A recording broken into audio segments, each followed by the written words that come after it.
तव कथामृतं तप्तजीवनं कविभिरीडितं कल्मषापहं श्रवणमङ्गलं श्रीमदाततं भुवि गृह्णन्ति ये भूरिदा जना। श्री रामकृष्ण वचनामृत परिच्छेद 64। श्री रामकृष्ण दक्षिणेश्वर में हैं और बहुत से लोग उनसे मिलने आए हैं। मास्टर वहीं पर कुछ दिनों से रह रहे हैं। 24, 23, 13, 14 तारीख से मास्टर श्री रामकृष्ण के पास में ही हैं और इसलिए श्री रामकृष्ण को साथ सत्संग करने का मास्टर महाशय को काफी सुयोग प्राप्त हुआ। हमने कल पढ़ा था,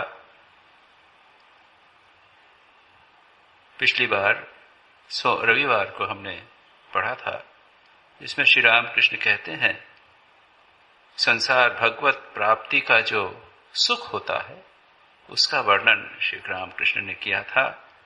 वह सुख सांसारिक सुख से असंख्य गुना अधिक होता है, इसकी हमने चर्चा की थी। और उसके बाद हमने यह भी देखने का प्रयत्न किया था कि सुख एनालिसिस ऑफ हैप्पीनेस हमने किया था, उसको विस्तार में हम जाने का प्रयत्न नहीं करेंगे। अब आगे मणि कहते हैं,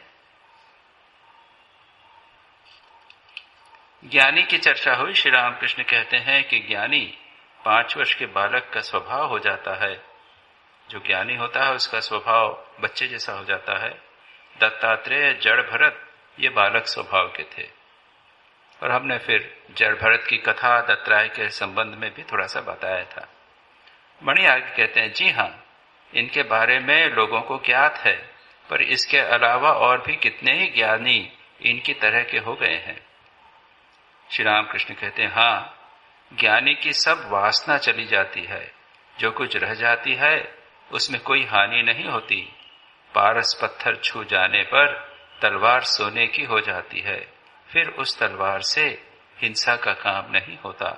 इसी तरह ज्ञानी में काम क्रोध का आकार मात्र रहता है, नाम मात्र रहता है, उससे कोई अनर्थ नहीं होता।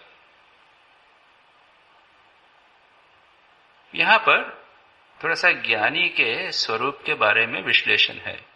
ज्ञानी को दूसरे प्रकार से कहते हैं जीवन मुक्त, जो संसार में रहते हुए भी मुक्त हो, जिसने अपने स्वरूप को जान लिया हो, उसको ज्ञानी कहते हैं। जिसने अपने स्वरूप को जान लिया है उसको ज्ञानी कहते हैं। और यहां पर कहते हैं कि जो ज्ञानी होता है उसकी सारी वासना चली जाती है। जो कुछ रहती है वो दिखने मात्र को रहती है। एक दृष्टांत यह भी देते हैं कि जैसे एक रस्सी जल गई हो तो दिखाई तो रस्सी जैसी ही देगी, लेकिन उससे बांधने का कार्य नहीं हो सकता। यह भी एक महत्वपूर्ण दृष्टांत दिए जाते हैं। जैसे तलवार सोने की तलवार है तो वह तलवार तो अगर लोहे की होगी तभी काटेगी, सोने की तलवार में वो शक्ति नहीं, इसलिए उससे हिंसा नहीं हो सकती। उसी प्रकार ज्ञानी में काम क्रोध का आकार मात्र रहता है, नाम मात्र, उससे कोई अनर्थ नहीं होता। जैसे कई प्रकार की लकीरें हैं, जैसा जैन धर्म में विभिन्न प्रकार की श्रेणियों की चर्चा की जाती है, वैसे अगर किसी को क्रोध है तो ऐसा क्रोध जो मानो एक पत्थर पर खोदी गई लकीर, तो पत्थर पर खोदी गई लकीर तो वो तो रहेगी, ऐसी रहेगी कि वो जाएगी नहीं। या फिर दूसरा दृष्टांत ले लीजिए, उसके बाद दूसरी लकीर आप मिट्टी पे, जैसे मिट्टी पे आप ऐसे हल के द्वारा बनाई गई लकीर, तो वो थोड़ी देर तक रहेगी, उसके बाद में भर जाएगी। तीसरी एक रेती पर या धूले पर आपने लकीर खींची, वो हवा चली कि चली जाएगी। और चौथी पानी पर एक लकीर आप खींचिए तो कब तक रहेगी? क्षण भर में चली जाएगी। साधुओं का, ज्ञानियों का कभी कभी दिखाई देता है कि वो क्रोधित हो गए हैं, लेकिन कब तक रहता है? कुछ देर तक रहता है, फिर चला जाता है। स्वामी विवेकानंद के संबंध में बड़ी मजेदार कुछ घटनाएं हैं श्री रामकृष्ण के संबंध में हैं। ये जितने महापुरुष हो गए हैं, ज्ञानी हैं, उनमें दिखाई देता है बड़े क्रोधी हो गए। इन क्रोध कितनी देर रहता है? थोड़ी देर के लिए। संभवतः मैंने आपको एक दो घटनाएं बताई होंगी। स्वामी विवेकानंद के संबंध में एक बार वो कोई भाव की अवस्था में थे, और इन महापुरुषों में आध्यात्मिक भाव जो है विभिन्न प्रकार के होते हैं। उस भाव अवस्था में थे। उनके शिष्य स्वामी विरजानंद जी ने कहा कि मेरे को चाय पीनी है। चाय लेके आए, कहा गरम चाय लाओ, ये गरम नहीं है। गरम तो थी। फिर ले गए, फिर गरम किया, बिल्कुल गरम गरम लेके आए। लेकिन नहीं, ये गरम नहीं है, ले जाओ, गरम चाहिए। वो भाव की स्थिति में क्या करें? फिर गरम करके लाए, फिर भी गरम। गुस्से में आ गए। तब स्वामी प्रेमानंद जी, उनके गुरु भाई वहां पर थे, उन्होंने कहा, अरे नरेन नरेन थोड़ा शांत हो जाओ, शांत। स्वामी विवेकानंद ने अपने आप को शांत किया। क्षण भर में उनका गुस्सा जो था वो चला गया, वो भाव का उपशम हो गया, और जो चाय थी उन्होंने उसे जैसे पी ली। स्वामी ब्रह्मानंद जी, ये भी याद रखिए, सब ज्ञानी उच्च कोटि के अनुभूति संपन्न सिद्ध महापुरुष लोग एक बार अपने शिष्य को मारने लगे, चांटा मारने लगे। स्वामी निर्वाणानंद जी को कुछ गलती हो गई होगी। व्यक्ति हमेशा निरंतर साथ में रहे तो कुछ न कुछ छोटी मोटी गलती तो सबसे होती है। उनको वो चांटा मार रहे थे, तो प्रेमानंद जी दूर से देख रहे हैं। उन्होंने कहा, अगर चला जा, हट जाए यहां से। वो खड़े ही हुए हैं और राजा महाराज स्वामी ब्रह्मानंद जी उसको चांटा मार रहे हैं गुस्से में। तो प्रेमानंद जी वहां से दौड़ के आए। उन्होंने कहा, अरे तो हट जा यहां से, चला जा। वो क्यों कह रहे थे? इसलिए वो कह रहे थे, इसलिए कह रहे थे कि ये तो एक क्षणिक क्रोध है, अभी है, क्षण भर में खत्म हो जाए। इस अवस्था से वो अगर सामने से हट गया, 2 मिनट में उनका क्रोध समाप्त हो जाएगा। लेकिन वो गए नहीं। यानी इस घटना को संभवतः मैंने आपको सुनाया है, बहुत बड़ी मार्मिक घटना है। अरे चला जा यहां से, चला जा। वो बचाना चाहते थे, उसी मार से बचाना चाहते थे। तो निर्वाणानंद जी, उन्होंने कह दिया, कहां जाऊं? घर से भाग के तो यहां आया, अब यहां से भाग के मैं कहां जाऊं? और ऐसी आत्मीयता से कहा कि दोनों महापुरुष, स्वामी प्रेमानंद जी और स्वामी ब्रह्मानंद जी, जो ईश्वर कोटि माने जाते थे, वो शांत हो गए और शांत होकर चुप हो गए। ब्रह्मानंद जी ने चांटा मारना छोड़ दिया, उनका गुस्सा चला गया और उन्होंने कहा, देखो बूढ़ा हो गया हूं, कभी कभी गुस्सा आ जाता है, बुरा मत मानना। निर्वाणानंद जी रोते हुए उनके चरणों में पड़ गए। उनका कि महाराज, आप नहीं मारेंगे तो कौन मारेगा? आप हमें ठीक नहीं करेंगे तो कौन करेगा? आप तो हमारे माँ बाप सब कुछ। तो ये 2 दृष्टांत मैंने देखे लिए कि जिसमें महापुरुषों का गुस्सा जो होता है वो एक पानी के ऊपर खींची रेखा के समान क्षण भर में चला जाता है, दिखने भर का होता है, गहराई में नहीं होता। प्रेमानंद जी ने तो यहां तक एक बार कहा था, गुस्सा आ रहा है, डांट रहे हैं, कोई देखकर आश्चर्यचकित हो रहा है कि इतने बड़े संत और इतना गुस्सा। तत्काल वो ऊपर मुड़ के कहा उन्होंने कि यहां नहीं है, यहां है, यहां नहीं है, यहां नहीं, इशारा दिखाया और फिर डांटने लगे। कभी कभी उसको ठीक करने के लिए, शिष्य को सन्मार्ग में लगाने के लिए, उसकी गलती दूर करने के लिए कभी डांटना पड़ता है।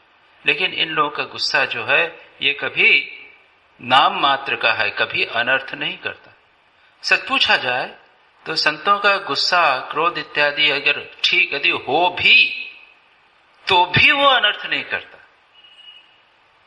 यानी संतों के अगर श्राप भी होवें तो वो भी कल्याणकारी होते हैं। हमारे दोषों को दूर करने के लिए कभी कभी वो श्राप भी दे सकते हैं। और अगर कोई किसी का, अगर बहुत बड़े महापुरुष का, कोई जीवन मुक्त पुरुष का, संत का अगर आपको श्राप भी मिल जाए तो आप समझ लीजिए कि आप धन्य हो गए। उन्होंने आपके किसी दोषों को दूर करने के लिए आपको श्राप दिया होगा। तो यहां पर ये ज्ञानी की बात चल रही थी, काम क्रोध इत्यादि की बात। मणि आगे कहते हैं, आप जैसा कहते हैं ज्ञानी तीनों गुणों से परे हो जाता है, सत्व रज और तम, किसी गुण के वश में नहीं रहता। ये तीनों गुण डकैत हैं। श्री रामकृष्ण आगे कहते हैं, मैं थोड़ा सा पढ़ लेता हूं, क्योंकि यहां पर ये 3 गुणों के अतीत की बात चलेगी, जिसकी हम थोड़ी सी विस्तार से चर्चा करेंगे। श्री रामकृष्ण कहते हैं, इस बात की धारणा करनी चाहिए। ये श्री रामकृष्ण कई बार इस बात को कहते हैं। श्री रामकृष्ण वचनामृत जब आप पढ़ेंगे तो ये बात होगी, इस बात की धारणा करनी चाहिए। मास्टर महाशय कभी कभी कहते हैं, महाराज आपने जो बात कही मैं समझ गया। श्री रामकृष्ण कहते हैं, समझना नहीं, उसकी धारणा करो। पहली बात तो कभी कभी हम आध्यात्मिक बातों को समझ ही नहीं पाते, क्योंकि हम सांसारिक विषयों में इतने लिप्त रहते हैं, हमारा चिंतन इस प्रकार का रहता है कि आध्यात्मिक विषय समझने की रुचि नहीं होती, उसमें पूरी एकाग्रता नहीं होती, और उसको समझना, इंटेलेक्चुअल ग्रास्प जिसे कहते हैं, बौद्धिक दृष्टि से समझना ही कठिन होता है। लेकिन अगर समझ भी लिया गया तो उसकी धारणा करना, यानी उसको अपने जीवन में उतारना और भी कठिन होता है। तो श्री रामकृष्ण जब कहते हैं, बार बार मास्टर महाशय कहते हैं कि मैंने आपकी बात समझ ली, ठीक है, कई दिनों तक जा रहे हैं, बातचीत कर रहे हैं, आत्मा का स्वरूप क्या, परमात्मा का स्वरूप क्या, जगत का स्वरूप क्या, ये चीजें इतनी आसान नहीं है। आत्मा हम समझ ही नहीं पाते हैं, आत्मा है क्या।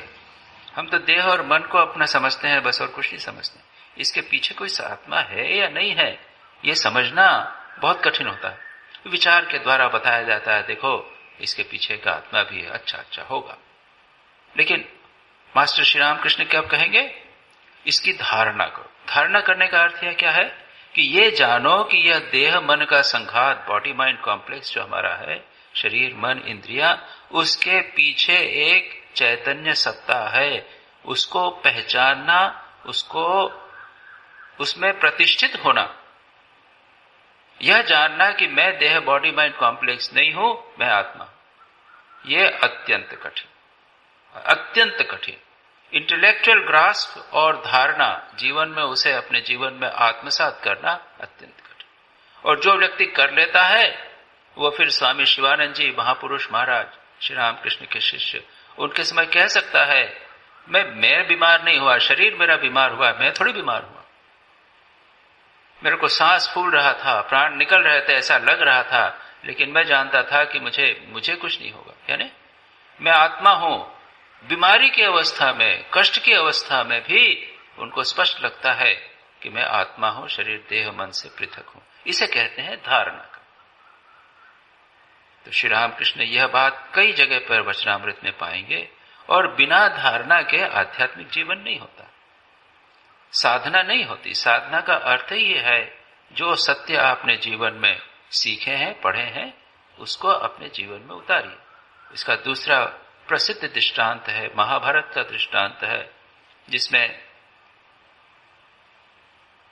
द्रोणाचार्य सब शिष्यों को, सब बच्चों को, कौरव पांडवों को सिखाते हैं, याद करो, सत्यम वद धर्मम चर, स्वाध्यायात्मा प्रमदः, मातृदेवो भव, पितृदेवो भव, अतिथि देवो भव, आचार्य देवो भव। ये वैदिक चैंटिंग वगैरह करते हैं, उसमें है क्या है, सत्य बोलो, धर्म का आचरण करो, स्वाध्याय में प्रमाद न करो, स्वाध्याय नियमित रूप से किया करो। ये है बेसिक फंडामेंटल प्रिंसिपल जो बच्चों को पढ़ाए जाते, उसको याद करना, सत्य बोलना चाहिए। अब ये तो ठीक ही बात है, उसमें कोई समझने की चीज नहीं है। अब सत्य क्या है, जैसा तुमने देखा है वैसा बोलो। बच्चा सब समझता है, सत्य क्या है, झूठ क्या है, बच्चा समझता है। अब जब दूसरे दिन पूछा, बोलो, पाठ बोलो, सब लोगों ने बोल दिया, सत्यम वद धर्मम चर, स्वाध्याय आत्मा प्रमदः इत्यादि। लेकिन युधिष्ठिर कहे कि मुझे याद नहीं हुआ। अरे तुम तो सबसे बड़े हो, तुमको याद नहीं हुआ? नहीं याद। बाद में उन्होंने ये कहा, 2-4 बार, 2-3 दिन बाद में कहा कि जब तक मैं इसमें प्रतिष्ठित नहीं हो जाऊं, यह धारणा न हो जावे और सब समय मैं सत्य न बोलूं, तब तक मैं कैसे कहूं कि सत्यम वद। और उसके बाद में युधिष्ठिर सत्य में प्रतिष्ठित हुए। तो इसे कहते हैं धारणा। जो सिद्धांत, जो बातें हम शास्त्रों में पढ़ते हैं उसे जीवन में उतारना, ये धारणा। इसलिए श्री रामकृष्ण यहां कहते हैं, क्या कहा है? ज्ञानी तीनों गुणों के परे हो जाता है, सत्व, रज और तम किसी गुण के वश में नहीं रहता। ये तीनों गुण डकैत हैं। श्री रामकृष्ण कहते हैं इस बात की धारणा करनी चाहिए। इसके बाद में तीनों गुणों का विश्लेषण वर्णन है, लेकिन यहां पर थोड़ा सा देख लें, ये तीन गुण डकैत हैं, डाकू हैं। ये आप लोगों ने जो श्री रामकृष्ण वचनामृत पढ़ा है, आप जानते हैं श्री रामकृष्ण को इसको एक कहानी के रूप में सिखाया करते थे, सुनाया करते थे। क्या कहते थे कि ये तीन गुण सत्व, रज और तम, ये हम लोग सुनते आए हैं, आप लोगों ने भी यहां पर सुने हैं। गीता में 14 अध्याय में, 17वें अध्याय में और 18वें अध्याय में सब तीनों गुणों का विस्तार से वर्णन। ये गुण क्या है? ये गुण का अर्थ वर्च्यूज या क्वालिटीज नहीं लेना है। इसमें बहुत बड़ा सद्गुण है, ये सत्य बोलता है, ये अच्छा खिलाड़ी है, ये सज्जन है, ये गुण है, वैल्यूज किसी के हैं, कैरेक्टर के गुण, चारित्रिक गुण, ऐसी ये बात नहीं है यहाँ पे। ये गुण दार्शनिक दृष्टि से सांख्य दर्शन जो है, दर्शन शास्त्र, अलग अलग फिलोसॉफिक थ्योरीज, उसमें सांख्य दर्शन में ये मानते हैं कि ये सारा जगत के में पीछे दो बड़ी सत्ताएं हैं, एक है पुरुष और दूसरी है प्रकृति। पुरुष यानी चैतन्य सत्ता और प्रकृति यानी सारा जगत जो जड़ है।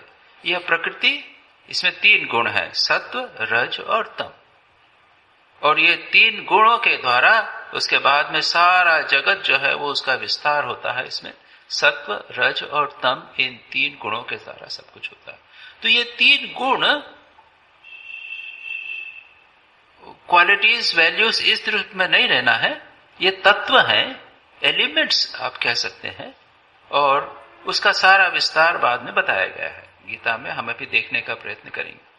और इसके दृष्टांत के रूप में श्री रामकृष्ण कहते हैं, तमोगुण किसे कहते हैं? तमोगुण, सत्वगुण, तमोगुण, रजोगुण। तमोगुण को ले लें, जहां पे जड़ता हो, अकर्मण्यता हो, निराशा हो, जहां पर प्रमाद, आलस्य, निद्रा हो, उसको हम कहेंगे ये तमोगुण के कारण। हम जब सोते हैं तब क्या होता है? याद रखिए, एक संत भी सोता है, एक पापी भी सोता है, बुद्धिमान व्यक्ति भी सोता है और मूर्ख व्यक्ति भी सोता है, राजा भी सोता है, रंक भी सोता है। सबके जीवन में तमोगुण आता है और नींद आती, इसके बिना चलेगा नहीं। संत भी होंगे तो सोएंगे, भगवान भी सोते हैं, इसके बिना चलेगा नहीं। जब भगवान एम्बॉडी हो जाते हैं, देह धारण करते हैं, तो वो होगा। तो ये हुए तीन गुण। मैं तमोगुण एक दृष्टांत के रूप में दिया। कभी हम दिमाग पढ़ने का प्रयत्न कर रहे हैं, समझ में नहीं आ रहा है, मन डल है, जड़ है, ये तमोगुण। कई प्रकार से उसको समझाएंगे।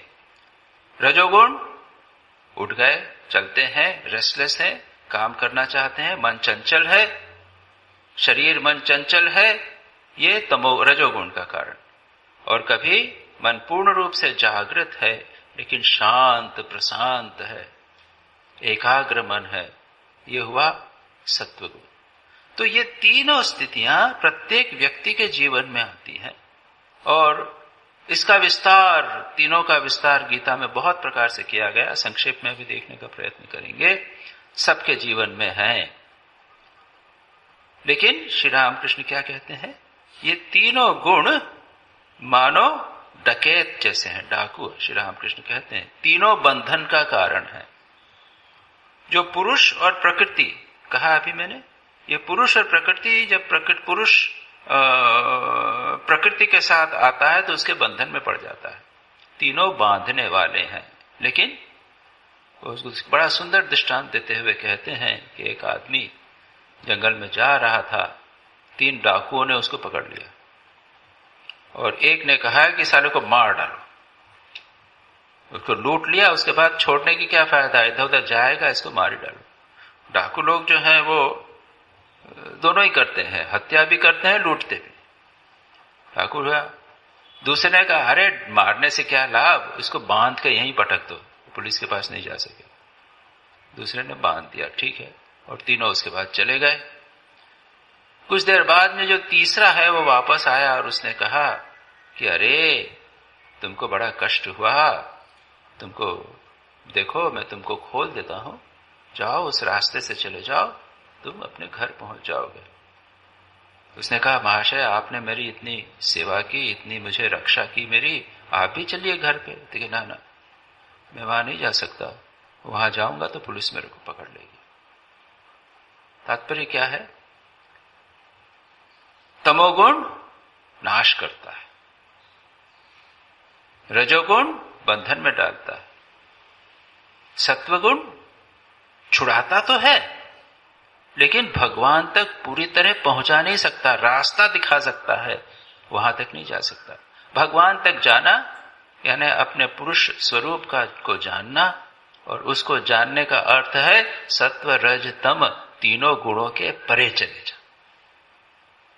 और यही बात मास्टर महाशय कहते हैं कि ज्ञानी तीनों गुणों से परे हो जाता है, सत्व रज और तम किसी गुण के वश में नहीं रहता, ये तीनों गुण डकैत हैं।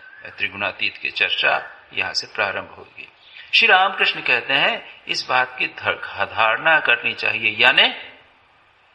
यानी यह है कि तुम्हें त्रिगुणातीत हो जाना चाहिए। ऐसी स्थिति में रहो कि जब रजोगुण आवे, चांचल्य होवे, क्रिया करो, तब भी जानो कि आत्मा इनसे भिन्न है।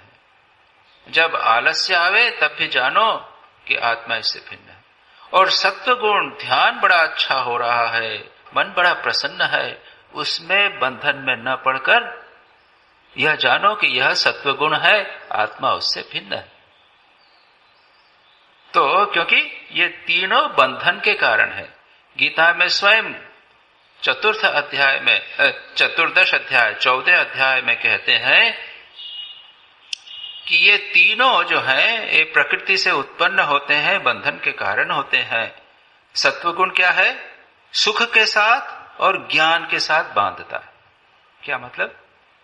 हमारे जीवन में जब सुख आता है तो हम सुख के कारण बंध जाते हैं, हम हमेशा सुख चाहते हैं, ये सुख प्राप्ति होती है सत्वगुण के कारण। ज्ञान हमारे जीवन में आता है, ज्ञान प्राप्त करने की इच्छा हो जाती है और उसने बांध दिया, सत्वगुण और सुख और ज्ञान के द्वारा बांध दिया। रजोगुण क्या करता है? तृष्णा से उत्पन्न होता है और कर्म के द्वारा, कर्म व्यक्ति कर्म करना चाहता है, बराबर एक के बाद एक बात कर्म करना चाहता है, कर्म छूटता ही नहीं। और अज्ञान क्या है? तमोगुण क्या है? अज्ञान से उत्पन्न होता है, प्रमाद, निद्रा और आलस्य के द्वारा बांध देता। ये तीनों बंधन के कारण है। जो त्रिगुणातीत व्यक्ति है इन तीनों बंधन से परे होता है, इन तीनों डाकुओं के चक्कर में वो नहीं पड़ता। इसके बाद संक्षेप में पढ़ लेते हैं। मणि कहते हैं पूर्ण ज्ञानी संसार में शायद 3-4 मनुष्यों से अधिक न होंगे। श्री रामकृष्ण कहते हैं क्यों? पश्चिम के मठों में तो बहुत से साधु सन्यासी दिख पड़ते हैं। अभी तो भंडारा हो, ये हुआ, कुंभ हुआ, बहुत सारे सन्यासी वगैरह गए, कुछ लोग तो रहे होंगे, निश्चित रूप से बहुत से लोग ज्ञानी और पूर्ण ज्ञानी इत्यादि लोग अवश्य वहां पर रहे होंगे। मणि कहते हैं अचानक बीच में दूसरी बात उठा, कहते हैं जी इस तरह का सन्यासी तो मैं भी हो जाऊं, दिखाने भर का सन्यासी। श्री रामकृष्ण कहते हैं। इस पर श्री रामकृष्ण को थोड़ा आश्चर्यचकित हो गए, देखने लगे और फिर कहते हैं क्या सब त्याग कर? श्री रामकृष्ण यह नहीं चाहते थे, मणि गृहस्थ हैं, श्री रामकृष्ण यह नहीं चाहते थे कि वो सब कुछ त्याग कर सन्यासी हो जाए। वो चाहते थे कि गृहस्थ जहां पर हैं वहीं रहें, वहां पर रहकर भी वो ज्ञानी हो सकते हैं। बाहरी त्याग की कोई आवश्यकता नहीं, सन्यासी बनने की कोई आवश्यकता नहीं। ऐसा होते हुए भी, संसार में रहते हुए भी वो त्रिगुणातीत हो सकते हैं, जैसा अभी बातचीत कर रहे हैं। मणि फिर कहते हैं माया के बिना गए क्या होगा? माया को जीत न पाया तो केवल सन्यासी होकर क्या होगा? बड़ी अच्छी बात कही। मुख्य बात है ये माया के बंधन को काटना। सन्यासी का एडवांटेज थोड़ा सा है, गृहस्थी का थोड़ा एडवांटेज है। श्री रामकृष्ण तो गृहस्थों को कहते हैं कि गृहस्थ में रहना यानी वहां तो किले में रहकर युद्ध करने जैसा है। खाने पीने के लिए सन्यासी को भिक्षा मांगने के लिए इधर उधर जाना पड़ता है, बहुत घूमना फिरना पड़ता है। इसके बदले अब रहे, थोड़ा बहुत खाने को मिल गया घर पे, कोई चिंता नहीं है, और बाकी समय भगवान में लगावे, ये कर सकते। सन्यासी का भी कुछ एडवांटेज है, संसार के चक्कर से थोड़ा दूर रहते हैं। श्री रामकृष्ण यह भी कहते हैं अगर काजल की कोठरी में रहो तो काजल थोड़ा लग ही जाएगा, संसार में रहोगे तो थोड़ा संसार की आग लगेगी ही। तो इस दृष्टि से जो सन्यासी है उसको भी एडवांटेज। तो मुख्य बात है माया को जीतना, गृहस्थ जीवन में रह के जीते या सन्यासी बनकर जीते। सब लोग कुछ देर तक चुप है। अब मणि पूछते हैं, अच्छा त्रिगुणातीत भक्ति किसे कहते हैं? यही बात जो श्री रामकृष्ण ने मास्टर महाशय कही कि तुम धारणा करो, तुम खुद त्रिगुणातीत हो जाओ। मास्टर महाशय ये मणि जानना चाहते हैं कि ये कैसे हो, और इसका वर्णन हमें भगवत गीता में मिलता है। अर्जुन ने भी यही प्रश्न भगवान से पूछा था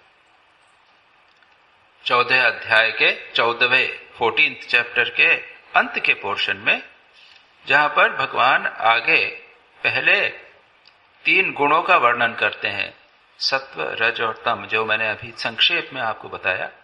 वैसे बहुत लंबा वर्णन है इस अध्याय में, उसके बाद 17 में, 18 में, और मेरा सुझाव है कि आप लोग थोड़ा सा देख लीजिए, इसलिए कि जहां तक हम लोगों का प्रश्न है, हम लोगों के लिए त्रिगुणातीत होना इतना आसान नहीं। ज्ञानी और त्रिगुणातीत वो तो उच्चतम स्थिति है। यहां पर भगवान त्रिगुणातीत का वर्णन करते हैं। 12वें अध्याय में वे श्रेष्ठ भक्त का वर्णन करते हैं, और 2य अध्याय में स्थित प्रज्ञ का वर्णन करते हैं। ये वर्णन मिलते जुलते हैं। ये है आइडियल स्टेट्स। भगवत गीता के अनुसार हमें क्या प्राप्त करना है, व्हाट इज द आइडियल, लक्ष्य क्या है, उसको वर्णन किया गया। केवल लक्ष्य फिलॉसॉफिकल या दार्शनिक दृष्टि से भगवान को प्राप्त करना, भगवान का दर्शन करना, अपने स्वरूप को जानना इत्यादि केवल फिलॉसॉफिकल दार्शनिक दृष्टि से वर्णन मात्र नहीं किया गया। उन्होंने तो उसके लक्षण भी बताए हैं कि जो अपने स्वरूप में प्रतिष्ठित हो जावे, स्थित प्रज्ञ हो जावे, उसके लक्षण क्या है। बाह्य लक्षण भी बताए हैं, वो कैसे उठता है, चलता है, बैठता है, बात करता है। फिर भक्त, श्रेष्ठ भक्त कौन होता है, उसके बाहरी लक्षण बताए गए हैं। उसका हृदय भगवान में है, भगवान को पूरा प्रेम करता है, लेकिन वो प्रकट कैसे होता है, उसके मन में कैसे प्रकट होता है, लोग उसे कैसे जानते हैं। और त्रिगुणातीत, तात्पर्य यह है कि भगवत गीता इस दृष्टि से एक अत्यंत महत्वपूर्ण ग्रंथ है, जिसमें फिलॉसॉफिकल दार्शनिक दृष्टि से बातें की गई हैं। भगवान का स्वरूप बताया गया है, आत्मा का स्वरूप बताया गया है, और जीवन का लक्ष्य क्या है बड़ी स्पष्ट रूप से बताया गया। तो भगवान यहां पर इसमें अर्जुन पूछते हैं कि कैसे जाने कि कौन त्रिगुणातीत है। जो मैं बात कह रहा था वो यह है कि हमें अभी त्रिगुणातीत बनने का प्रयत्न किए बिना तमोगुण को रजोगुण से जीतना है और रजोगुण को सत्वगुण से जीतना है। हम लोग अभी साधक की स्थिति में, और इस साधक को क्या करना है, अचानक वो त्रिगुणातीत नहीं हो सकेगा। और अगर कोई व्यक्ति में बहुत सारा तमोगुण है और वो कहे कि मैं त्रिगुणातीत हूं, वो 10 घंटे दिन भर सोए और कहे कि मैं त्रिगुणातीत हूं, दैट इज नॉट, ये आइडियल नहीं है और ये लक्ष्य भी नहीं। लक्ष्य है तमोगुण को कम करना, तमोगुण को रजोगुण से जीतना और रजोगुण को सत्वगुण से जीतना, यथासंभव सत्वगुण में प्रतिष्ठित होने का प्रयत्न करना, और उसके बाद में सत्व के परे चले जाना। यह जानना है कि सत्वगुण भी लक्ष्य नहीं है, लक्ष्य इसके ऊपर जाने का। यहां तक कि ज्ञान और जो सात्विक सुख प्राप्त होता है वह भी नहीं, विषय सुख नहीं, भजन का सुख भी नहीं। भजनानंद भी होता है, ध्यान में आनंद प्राप्त होता है। अगर आपका ध्यान बहुत अच्छा हो, आनंद प्राप्त हो। इनके परे चले जाना, लेकिन अभी उसकी बात नहीं। इसीलिए गीता में जो 3 गुणों का वर्णन किया गया है उसको हमें अच्छी तरह पढ़ना चाहिए, समझना चाहिए। और उसके बाद में जहां कहीं भी निद्रा, आलस्य, तमोगुण इत्यादि हो उसको धीरे धीरे कम करना, अपनी क्रियाशीलता को बढ़ाना, और उसके बाद में अंततो गत्वा सत्व में प्रतिष्ठित होने का प्रयत्न करना चाहिए। उसके बाद में फिर गुणातीत होने की बात आएगी। लेकिन यहां पर जब त्रिगुणातीत का विषय उठा है, इसलिए गीता में भगवान त्रिगुणातीत के बारे में क्या कहते हैं उसको हम संक्षेप में देख लें। अर्जुन भगवान से यही प्रश्न पूछते हैं जो मास्टर महाशय या मणि श्री रामकृष्ण से पूछे हैं। कैर्लिंगे स्त्रीन गुणान एतान अतीतो भवति प्रभो किमाचार कतश्चैतान 3 गुणान अतिवर्तिते। इन 3 गुणों के अतीत पुरुष किन किन लक्षणों से युक्त है? What are the characteristics? 3 गुण जिसने 3 त्रिगुणातीत हो गया है, कहता है ना त्रिगुणातीत भक्ति किसे कहते हैं? यही प्रश्न अर्जुन ने भगवान से गीता में पूछा।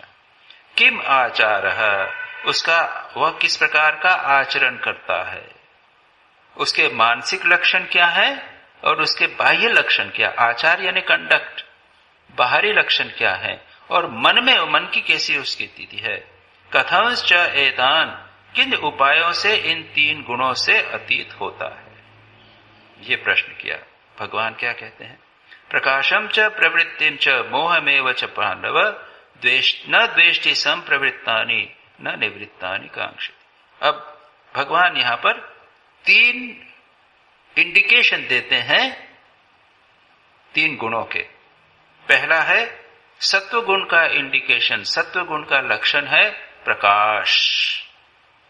प्रकाश ज्ञान का प्रकाश, प्रकाश कोई बाहरी प्रकाश नहीं, कोई आदमी बहुत प्रकाश, ज्ञान का प्रकाश। मन सजग है, जागृत है, एकाग्र है, ज्ञान उसके जीवन में आ रहा है। जब ऐसा वह आया, ये सत्वगुण का लक्षण। दूसरा है प्रवृत्ति, कर्म प्रवृत्ति, यह काम करना चाहता है, वह काम करना चाहता है, इंटेलेक्चुअल वर्क करना चाहता है, या फिर प्रवचन देना चाहता है, लिखना चाहता है, बोलना चाहता है, कोई प्रोजेक्ट लेना चाहता है, लोगों की सेवा करना चाहता है, इसको कहते हैं प्रवृत्ति। संसार में भोग करने की प्रवृत्ति भी होवे, खाने पीने की प्रवृत्ति होवे, ये प्रवृत्ति। और तीसरा मोह, यह हुआ प्रवृत्ति रजोगुण का लक्षण। और मोह यानी मन की जड़ता, मन में अज्ञान, इसके उससे जिसे आप मोह, निद्रा, आलस्य, अंतःकरण, यहां पर जो चेतना शक्ति का हीन हो जावे, मन में मन डल हो जावे, इसको यहां पर मोह से शब्द से लेना चाहिए। एक शब्द में उन्होंने सारे के सारे तमोगुण के लक्षण, निद्रा, आलस्य, प्रमाद, स्त्यान भी कहते हैं, जानते हैं कि ये करना चाहिए फिर भी नहीं करते हैं, ढीले ढाले होना, ये सब को यहां पर मोह कहा है। इन तीनों के होने पर जो पुरुष इसमें जब सत्वगुण आ जावे, यानी प्रकाश जीवन में, ज्ञान, तेजस्विता, तो उससे खुश होगा और ये बनी रहे, ऐसा भाव जिसके मन में नहीं आता। मैंने अभी कहा कि हमें वह भाव बनाकर रखना चाहिए, ये हमारे साधक की स्थिति है। जब तीनों से परे चल जाएंगे तब की बात नहीं। ये एक उच्च कोटि के सिद्ध पुरुष के लक्षण है त्रिगुणातीत, कि जब मन सजग है, तेजस्वी है, एकाग्र है, तो भी वह यह कांक्षा नहीं करता कि यह चीज बनी रहे। और जब मोह आया, चंचलता आई, तब भी यह नहीं चाहता कि यह दूर हो जावे, आवे आवे। न तो प्रवृत्त होने पर उनसे द्वेष करता है, अरे ये क्या आलस्य है, इसको दूर करना है, मेरा मन बड़ा चंचल है, इसको हटाना है, उनसे द्वेष भी नहीं करता। और जब रजोगुण सत्वगुण चला गया, मन डल हो गया, मन में तेजस्विता नहीं है, प्रकाश नहीं है, तो अरे वो हो जावे तो अच्छा रहे, उसकी कांक्षा भी नहीं करता। वो इन सब से परे चला गया। क्या जानता है वो ये जानता है कि ये तो स्वभाव से रहेंगे, कम बेशी, थोड़ा सा कम या ज्यादा वो रहेगा। ये बहुत ऊंची स्थिति है, याद रखिए। मैंने जैसा कहा कि वो सत्गुण में प्रतिष्ठित होने के बाद में आते, और नहीं तो हम अपने आप को छल कर देंगे। 8 घंटे 10 घंटे सोना और कहना कि मैं त्रिगुणातीत हो गया। जो भी हो ये कहते हैं। अब दूसरा उसका लक्षण है उदासीन वद आसीनो गुणे यो न विचाल्यते गुणा वर्तन्ते इत्येव यो अवतिष्ठति न इंगते।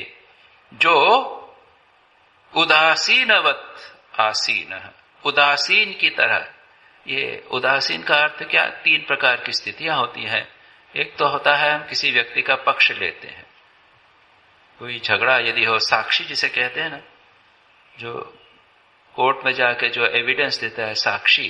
तो साक्षी में क्या है, एक व्यक्ति है किसी व्यक्ति के पक्ष में बोलेगा, दूसरा उसके विपक्ष में बोलेगा, और तीसरा है वो निष्पक्ष।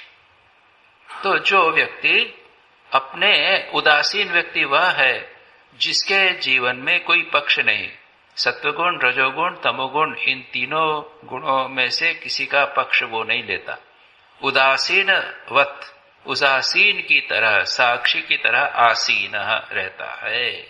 तमोगुण आया वो भी देख रहा है, निद्रा आ रही है, मेरा मन आलस्य से पूर्ण हो गया है, आज मन ढीला ढाला है, चल काम करने की इच्छा नहीं, उसके भी वो साक्षी। उदासीन व्यक्ति ये नहीं कहता अरे ये तो बड़ी खराब बात हो गई, मेरे मन में बुरे विचार आ गए, ये बड़ा बुरा हुआ। वो भी नहीं, आए मन में बुरा विचार आया चला, शुभ विचार आया, भगवान का चिंतन ध्यान बड़ा अच्छा हुआ, हम प्रसन्न हो जाते हैं, आज हमारा ध्यान बहुत अच्छा हुआ। उसने कहा ठीक है, अच्छा हुआ, ठीक, उसके प्रति कोई विशेष आग्रह नहीं। उदासीन की तरह मानो जो सात्विक स्थित्वा गुणों के द्वारा विचलित नहीं होता। तमोगुण उसको विचलित नहीं करता, रजोगुण विचलित नहीं करता यानी अपने पक्ष में खींचता नहीं, उसको वो उसके प्रतिष्ठा से, उसकी स्थिरता से विचलित नहीं करता।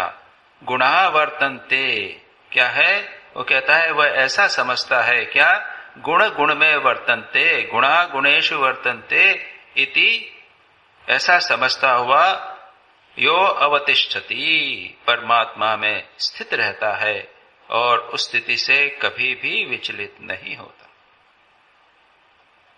तो परमात्मा में अवस्थिष्ठ थे, गुणा गुणेषु वर्तन्ते इति एव यो अवतिष्ठति, अवतिष्ठित हो जाता है। तमोगुण की स्थिति में भी वो परमात्मा में प्रतिष्ठित रहता है। तो ये स्थिति बहुत साधना के बाद आती है। जिसका भगवान में मन स्वाभाविक रूप से लगने लग गया है, वो आधी निद्रा जब होगा, ध्यान करने बैठा तो भी उसका मन, भले नींद आ रही है लेकिन फिर भी भगवान में मन लगा, वो अवतिष्ठति न इंगते, विचलित नहीं होता। तो ये मन, उसके बाद में और क्या कहा, तीसरी बात कहते हैं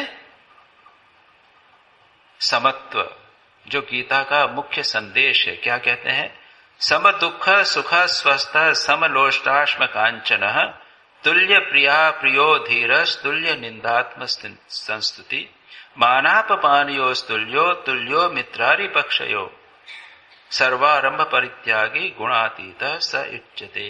3 लाइनों में, 2 श्लोकों की 1.5 श्लोक में उन्होंने तुल्यता या समत्व का वर्णन किया, और ये गीता का मुख्य संदेश है, समत्व, सभी परिस्थितियों में सम रहना।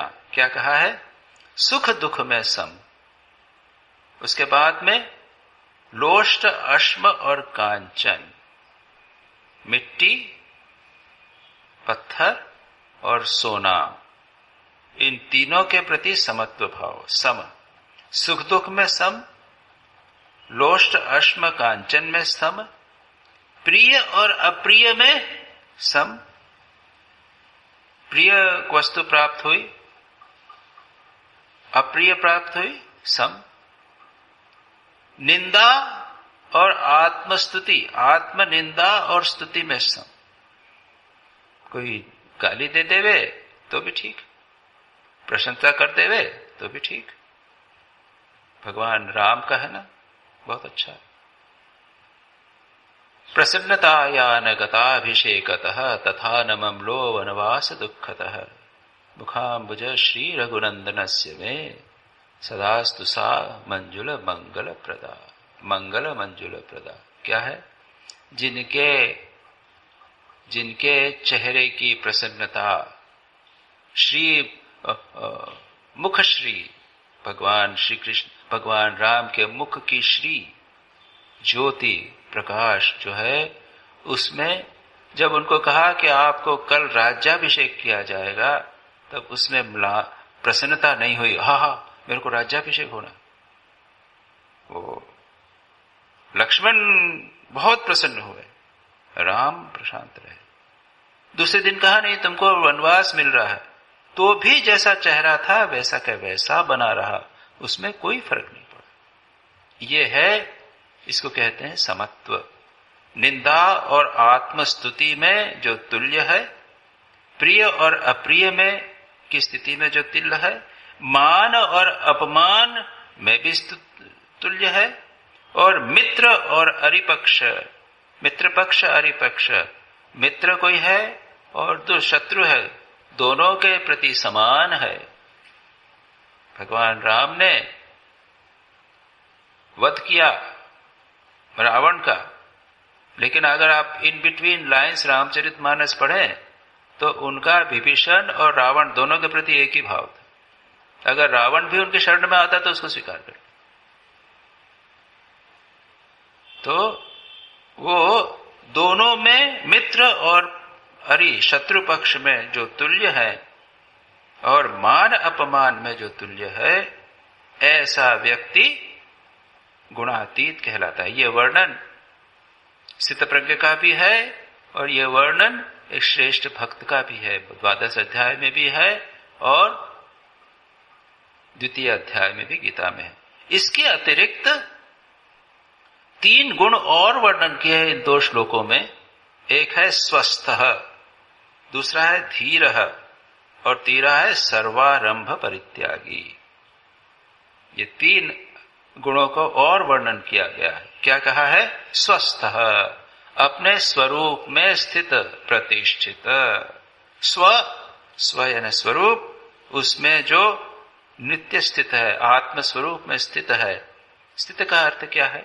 यह जानना कि मैं आत्मा, और उसमें प्रतिष्ठित होना। शरीर में जो कुछ होवे सो होवे, मन चंचल होवे, उससे मुझे कुछ लेना देना नहीं। और जो व्यक्ति अपने स्वरूप में, आत्म स्वरूप में प्रतिष्ठित, उसमें स्थिरता जीवन में। दूसरा शब्द यूज किया क्या है? धीर, धैर्यवान। धैर्यवान विचलित नहीं होता, कोई सी विपरीत परिस्थितियों से विचलित नहीं होता, भय से विचलित नहीं होता, प्रलोभन से विचलित नहीं होता, उसको कहते हैं धीर। विकार है तो सति विक्रियन्ते न चेतांसी येषाम स एव धीर। धीर व्यक्ति की अलग अलग प्रकार से परिभाषा दी गई है, कठोपनिषद में दी गई है, भगवान गीता में भी कहते हैं। एक परिभाषा है जो कुमार संभव से है, ये कालिदास का जो महाकाव्य है उसमें है। उसके अनुसार वो कहते हैं विकार का कारण मन में विकृति, मन में दोष उत्पन्न करने वाला कारण उपस्थित होते हुए भी जिस व्यक्ति के मन में विकार उत्पन्न नहीं होता वह है धीर। क्या मतलब? क्रोध दिला रहा है, कोई व्यक्ति ऐसा है जो गाली दे रहा है आपको, खूब गाली दे रहा है, आपको तंग कर रहा है, क्रोध उत्पन्न होना है, लेकिन आप क्रोधित नहीं होते। ये वर्णन किया है भगवान शंकर के संदर्भ में। जब पार्वती जी उनकी सेवा करने के लिए जाती है, उनसे अनुमति मांगती है, और पार्वती जी तो उनको वरण करना चाहती है, उनके लिए तपस्या कर रही है, और भगवान शंकर उनको अनुमति देते हैं कि ठीक है, मेरी सेवा करो। साथ में रह रहे हैं, नियमित कंटिन्यूअसली उनके चारों ओर हमेशा उनके साथ रह रही हैं, लेकिन भगवान के मन में कोई भी काम का या विकार नहीं उत्पन्न हुआ। इसलिए भगवान शिव को कहा धीर। आप किसी का बहुत सारा धन आ गया, किसी को धन दिया किसी ने, अब उसके प्रति आसक्ति नहीं आई। संसार में राग द्वेष उत्पन्न हुए, किसी ने आपके साथ छल कर दिया, किसी ने धोखा दे दिया, बहुत घाटा हो गया। आजकल तो जमाने में यही सब हो रहा है ना। ऐसे में मन किसी भी प्रकार से विचलित नहीं होवे। विकार का कारण होते हुए, विकार का कारण नहीं है, आप अच्छी तरह बैठे हुए हो, कुछ दिक्कत नहीं है, कोई प्रलोभन नहीं है, कोई भय नहीं है, तब तो धीर सभी हो जाते। भगवान बुद्ध जब बोधि वृक्ष के नीचे बैठकर ध्यान कर रहे थे, तब उनको मार ने टेम्प्ट किया। मार यानी शैतान, या यही प्रलोभन। दो प्रकार के।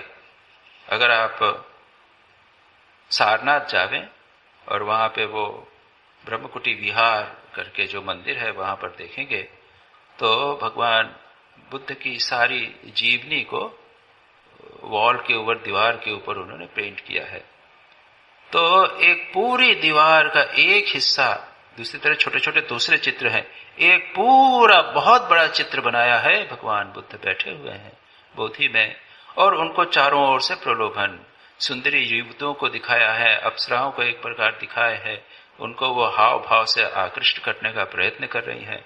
दूसरी ओर राक्षस दिखाया है, जो बड़े बड़े मुंह वाले और क्रूर जानवरों के मुंह वाले, वो तलवार और भाले लेके उनको मारने का प्रयत्न कर रहे हैं, और भगवान बुद्ध शांत बैठे। प्रलोभन होवे, भय होवे, उसमें किसी भी प्रकार से भय या लालच या किसी भी प्रकार से कोई भी अगर विचलित न होवे, उसको कहते हैं धीर। तो ये व्यक्ति, गुणातीत व्यक्ति धीर हो जाता है। और तीसरी बात कहते हैं सर्वारंभ परित्यागी। सर्वारंभ परित्यागी, संपूर्ण आरंभों में कर्तापन का त्याग। कर्म करता है तो उसके लिए मन से भीतर से कोई प्रेरणा नहीं होती। इस पर मैंने कई बार विश्लेषण किया है। आरंभ, सर्वारंभ परित्यागी का अर्थ क्या है? सर्व संकल्प सन्यासी। ये मन में आरंभ यानी कोई आंतरिक प्रेरणा से कोई नया प्रोजेक्ट, नया कर्म प्रारंभ नहीं करता।